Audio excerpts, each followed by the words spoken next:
The COVID-19 health crisis, climate change, and the global recession. Three distinct challenges, each one reinforcing the others to create a dangerous moment in time. One that is forcing the world economy to pause and making financial leaders reevaluate their priorities. Nobel Prize-winning economist Joseph Stiglitz has studied global markets expansion and contraction for decades. In the 90s, we saw globalization as offering enormous potential to countries all over the world. We now realize that special interests, corporate interests, financial interests shape globalization in ways which benefited their interests but did not benefit the world as a whole. He was awarded the Nobel Prize for his theory on information manipulation and has continued to speak out on the impact of economic inequality. A lot of the problems that we've seen in the 90s were problems related to information.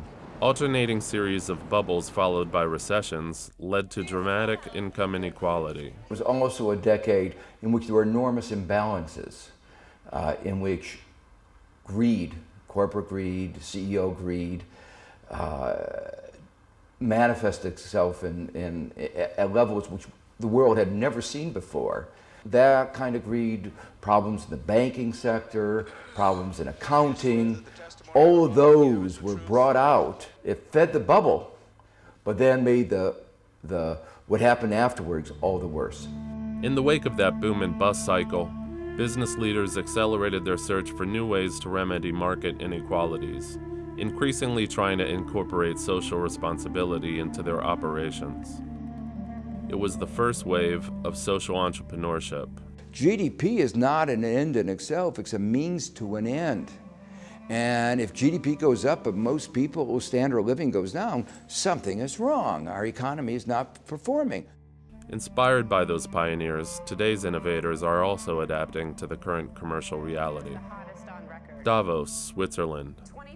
The dawn of a new decade, and for the first time, environmental issues filled the top 5 places on the World Economic Forum's annual risk report. Against that backdrop, the COVID health crisis emerged, spreading across the globe and creating sweeping economic downturns and financial strain.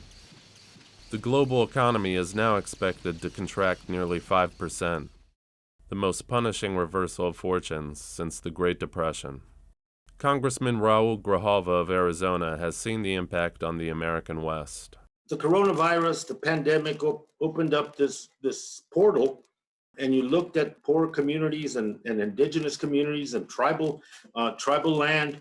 And for many of us, it was not new information, but they had all the pre-existing conditions that are in those areas: bad water, bad air, high incidence of asthma and other respiratory diseases because of that, and lack of access. You're telling tribal communities, wash your hands every day, quarantine yourself from other parts of. You have multi-generational families. You have a high degree of unemployment. In some 30% still don't have potable running water and sanitation on their lands. And so it opened up this portal, and you saw the disparity, and you saw the systemic neglect that it created.